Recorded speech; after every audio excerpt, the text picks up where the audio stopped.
Use the model y equals 1.75x plus 2.25 to predict the value of y when x equals 8. So we're given our model here, our y equals 1.75x plus a 2.25. And we're going to predict the value of y when x equals 8.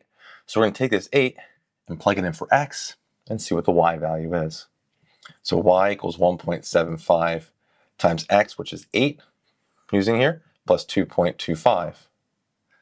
Then from there, we want to simplify. So we have y equals 1.75 times 8 is a 14, plus a 2.25. And 14 plus 2.25 is a 16.25. Now, if we're dealing with rounding to the nearest whole number, we would kind of look and say, okay, it's about 16. If our data points were all positive, just whole numbers, I would just go with that. But being a little more precise, it's like 16.25. But we're rounding it here, about 16. Okay, we're rounding down. Either way, we used our model here to predict the value when x is 8, and we got the y value to be exactly 16.25. But remember, this is predicting, and if we're dealing with whole numbers here, we're going to say 16.